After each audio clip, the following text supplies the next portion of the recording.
Lou here. If you're new here, this is a series where I'm slowly explaining the Evillious Chronicles one song at a time, and for those returning, it's time once again for another song in the Evillious Chronicles. Last time I covered the aftermath to the story of Evil, and now we can jump right into the story of Sloth. This is where things are going to take an honestly very confusing and wild turn. Just a reminder that not every light novel is fully translated, as well as I have to fight time constraints on my channel due to YouTube's algorithm, so I apologize if I end up getting things wrong from the light novels. If I am wrong, feel free to correct me and I'll include it in the next video in the series. Luckily, I've been getting better at this, so no new corrections this time around from you guys. Though quick personal correction from me, or not really a correction, but I forgot to add that there's a robot thing named Sickle that was turned into a god, and is now implied to be the mascot of the series. Basically, the songs I've seen so far is just a TLDR of the story so far, and I think it's implied Alan might replace him as Master of the Heavenly Yard. I'm not sure. Alright, let's get started.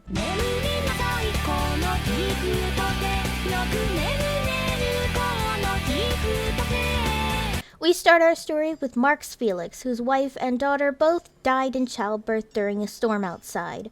A woman named Julia Abelard arrived just as the midwife Rita was going to probably prep the funeral for the baby already. Julia then took the baby and swapped her out with the clockworker's doll. Now, why does Julia have the clockworker's doll?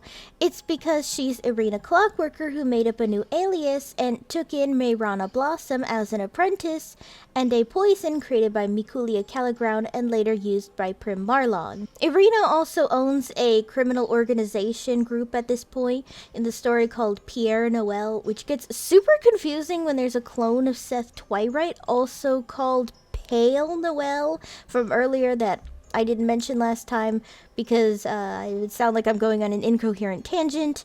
Then again, this series likes to go on a lot of incoherent tangents. Also, the top dog of the organization is called Santa Claus, and it's Christmas themed. Gosh, this series gets so weird. Now, Gift does get confusing because there's a ton of different variants, but the main version puts people into a coma where they die of a seizure of some kind.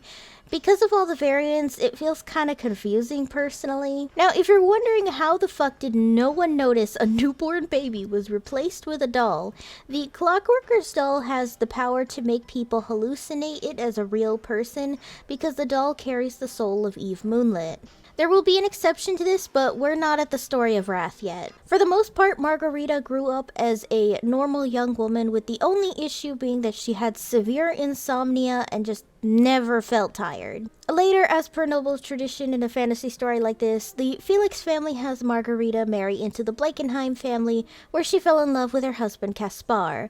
Although, since Margarita is technically an incarnation of Eve Moonlit, I wonder if that's because he looks like Adam? Anyway, though this marriage didn't work out because Caspar was creeped out that Margarita literally can't sleep.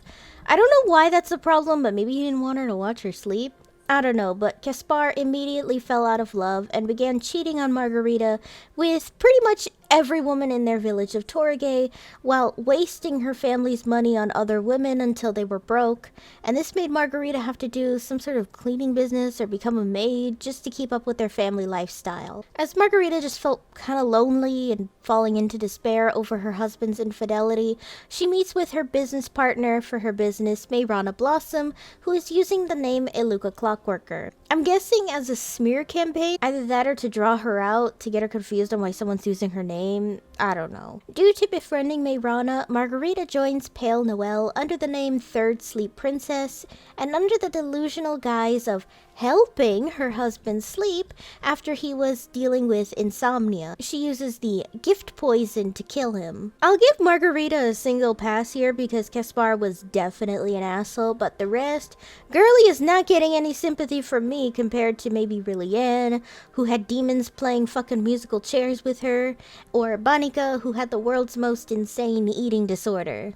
Meanwhile, Eluka Clockworker shows up under the name Hannelore as a reporter. No one knows she's Eluka, not even members of the new Freezus Foundation, despite Shaw Freezus being Yukina's little brother, so he likely saw Eluka at some point. The main reason Eluka is here is that some books created by Yukina on the Evillious Chronicles so far have been stolen, and they were very important in covering what her and Kyle found, something like 20 to 30 years ago in the story, and new leads have led her pointed towards Pierre Noel stealing them and that they have a base somewhere in Torage. Shaw Freezus even helps out by giving her extra resources to help find his sister's prized books. I'm just guessing Yukina at this point likely died of old age because Shaw seems pretty old at this point in the story. However, as she's investigating around Torage and the nation of Elfagort, she notices the people are suddenly coming up dead, and they're all associated with Margarita Blankenheim. Eluka works with a doctor, and she suspects that the poison used is the one called Gift that Prim Marlon used in an attempt to kill Arth Lucifin de Autriche over 50 years ago in the story that didn't work thanks to his mud golem abilities. At least I think it didn't work. It's complicated. Arth is very complicated. When Eluka meets Margarita at a funeral, she notices how much she looks like Miikutea Greenio from the Venomania incident, who had her identity stolen from Miikutea Caliground after she died. And Caliground was a reincarnation of Eve, which always confuses the shit out of me because Eve is in the doll, so how can she reincarnate too? But whatever. This guy has to find some damn excuse to explain why all these people look alike because, you know, he's using Miku and whoever to sing the song. So Eluka decides to conduct an investigation on Margarita, meeting with Rita, the midwife, who talks about her being friendly with a woman in red on the night Margarita was born, where Eluka finds a variant of the poison in the room with Rita. She then reunites with Gumilia, who's conducting her own investigation following the disappearance of a singer named Rinchan, who was kidnapped by a Pierre Noel member, specifically Lemmy Abelard, who holds the title of the fifth pierrot, and Irina seems to have taken a motherly role to him. Margarita is then talking with Irina, remembers she's pretending to be a woman named Julia, and how she remembers receiving a doll as a child, which seems to mean that Margarita doesn't know or remember that she's technically not real, and it's just sort of a weird alter ego thing for Eve Moonlit. Though she then switches the subject to talk about her poisoning her father and how she poisoned her husband earlier. The song in the light novel of the same name, The Princess Who Brought Sleep, happened at the same time, and so the song is largely Margarita's perspective, while the novel is told in the style of the novel Dracula, where it's over different accounts and incidences. The song, however, does a good job at explaining Margarita's delusional behavior, and that she genuinely believes she was helping people because she herself couldn't sleep and just wanted other people to sleep. Meanwhile, Eluka believes the poison was made by a demon of sin and that Margarita is the murderer or poison maker. But Shaw Freezus suddenly turns up dead, where Eluka and Gumilia are both charged with his murder. This temporary imprisonment gives them some time to talk about everything so far, where I forgot to mention that Margarita poisoned an entire orphanage and all the children likely died. They're busted out, and now they realize they have to book it to Torage because they learn the poison has now become airborne, which means a lot, and I mean a lot of people are going to die from this. Luckily, they get a tip from Marx Felix on the way, who tells them about a doll and confirms to Eluka that the doll of Sloth is involved in this.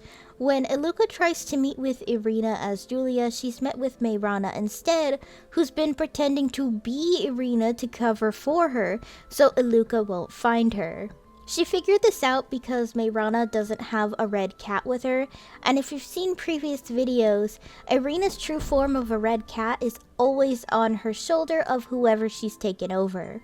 Eluka then hurries to find Margarita, but is too late when she drank the gift poison and tells her that they'll meet again in the forest before dying, which I guess means she could finally sleep? Just then, Eluka is almost killed by a Pierre Noel assassin before narrowly surviving, where they head to a hospital near the Millennium Tree to use the sap to create a cure, as the gift poison was made by corrupting the sap of the tree with demon blood? I'm not sure, like, I read the entire process and I'm still confused. As Michelle's soul starts creating a cure, they then meet with the quote Margarita, and Eluka learns everything I mentioned earlier about Margarita being a doll of Sloth that was created by Eve Moonlit, you know, the whole thing. Eluka then draws Eve Moonlit out from the doll of Sloth and confronts her, leading to an off-screen fight where Eluka absorbed Eve's souls and powers. But it's then explained somewhere she got amnesia for this. I don't know. This part just became really hard to follow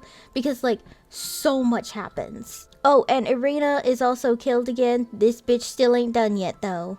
Elsewhere, the singer Gumilia was looking for is rescued, and we also get a side story about Lemmy that's supposed to connect this one and the story of Envy because some major lore changes happen going forward. So Lemmy's story and song take place side by side of it, and while it seems like it's mostly just filler and story recap since it goes over the Marisol twins and Project Ma again, we do learn that Lemmy remembers having a sister, but he can't remember her name, and that Rin-chan was a girl he had a massive crush on, or something like that anyway. Also that Irina seemed to genuinely have a motherly connection with Remy and took care of him like he was her own, on top of teaching him to kill, where he became a mysterious serial killer for Pierre Noel. Though because he's played by Len, Lemmy does die, where Irina fucking loses it and challenges Eluka to a duel where Eluka forgot she had powers? I looked everywhere and I don't get it, man. By some surprise, though, Nay's spirit revives Lemmy with the Conchita glass, as he also had a contract with Bonica Conchita at some point. Lemmy tries to stop the fighting between the two, and asking Gumilia why doesn't she use the Key of Wrath, because she has that now, and apparently she got it at some point. I wasn't paying attention, I'm sorry. But you can only use the Key of Wrath if you're consumed by wrath, and Gumilia just isn't an angry person. Though what she does do is make a contract with Seth Twayright, who became the Demon of Wrath a long time ago, and with this power she kills Lemmy a second time? Now with Bonica, Lemmy remembers his past life as Bonica's friend and servant Paulo, and reunites with Arde in this weird pocket space where Bonica kind of happily recreates their life together with her. Hey, at least she has her besties back. I believe if I remember correctly, Artie and Paulo are reincarnations of Hansel and Gretel, so maybe that's what that is? I'm left confused. Defeating Irina, the bitch uses a box Seth made for her when she was first turned into a cat, and sends her, Eluka, and Gumilia to the afterlife? Levia's own pocket world? I'm left scratching my head because this afterlife shit just makes no sense. Irina then constructs a judgment world where Eve is now the master of the court.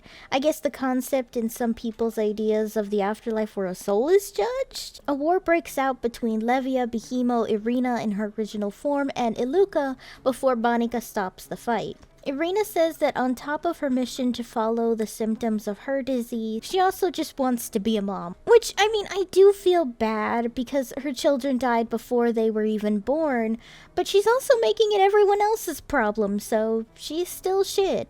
Gumilia then has to traverse the Hellish Yard and attempts to reach the Heavenly Yard, but she has to wear Seth's true form of a mask as she wanders, at some point ending stuck as the master of the Hellish Yard? We're not there though, because that's in the Greed story. Back in the real world, Irina emerges from Pale Noel's grave with her soul now fused with Eve and Levia's, now going by the name Ma at this point in the story. I guess that during the fight, Irina stole the souls of Eve and Levia from Eluka's body, so I think that makes her stronger than Eluka? All this happens about 200 years after the story of Sloth, and now a woman named Kaya Suduo is in the country of Jakoku and has the Scissors of Envy and her sights on a man named Kai Miroku. That's where I'm ending the story for now, because next up is the story of Envy. The story has really taken a crazy turn, and the story of Envy definitely becomes a point where things go pretty unhinged, and a lot of plot twists I'm personally not kind of a fan of, but hey, that's for next time. In this video, I tackled 2 songs, 2 light novels, a short story that came if you pre-ordered 5th Pierrot or the album 7 Crimes and Punishments, and a 2-page manga if you bought the magazine Miku pack. Good lord, this is sounding like Kingdom Hearts, isn't it? What did you guys think of the Evillious Chronicles so far? I've always really liked the gift of the princess who brought sleep, but 5th Pierrot kind of grew on me as I was doing this. So as always, let me know down below what you think. Hey guys, thanks for watching! If you liked the video, be sure to give it a thumbs up and consider subscribing if you're new. If any of you would like to help support my channel in any possible way, my Ko-fi page is down below in the description, along with all of my social media. For any subscribers, new or old, who'd like to help with video ideas, or maybe just want to talk about anime or something, I have a fan server linked down below. See you next time!